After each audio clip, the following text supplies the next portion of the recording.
দলীয় শৃঙ্খলা ভঙ্গ ও সংগঠন বিরোধী কর্মকাণ্ডে জড়িত থাকার অভিযোগে ঝিনাইদহ জেলা বিএনপির সদস্য সাইফুল ইসলাম ফিরোজকে বহিষ্কার করেছে বিএনপি।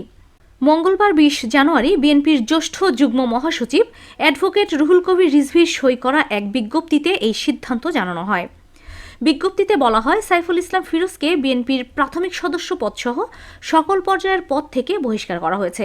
একই সঙ্গে তাকে জাতীয়তাবাদী স্বেচ্ছাসেবক দল কেন্দ্রীয় কমিটির সিনিয়র যুগ্ম সাধারণ সম্পাদক সহ স্বেচ্ছাসেবক দলের সব পদ থেকেও বহিষ্কার করা হয়েছে। নেতাকর্মীদের বহিষ্কৃত ব্যক্তির সঙ্গে কোনো সাংগঠনিক সম্পর্ক না রাখার নির্দেশ দেওয়া হয়েছে। ঝিনাইদহ জেলা বিএনপির সাধারণ সম্পাদক জাহিদুজ্জামান মনা বহিষ্কারের বিষয়টি নিশ্চিত করে জানান, কেন্দ্র থেকে পাঠানো চিঠি তিনি পেয়েছেন। তিনি বলেন, ঝিনাইদহ ৪ আসনে বিএনপি মনোনীত প্রার্থী রাশেদ খানকে ভোট দেওয়ার আহ্বান জানানো হয়েছে। অন্যদিকে সাইফুল ইসলাম ফিরোজ জানান, তিনি এখনও আনুষ্ঠানিক চিঠি পাননি, তবে সামাজিক যোগাযোগ মাধ্যমে বিষয়টি দেখেছেন। তিনি বলেন, বহিষ্কার নিয়ে তিনি চিন্তিত নন এবং মাঠে থাকবেন, কারণ সাধারণ মানুষ তাকে সমর্থন করে।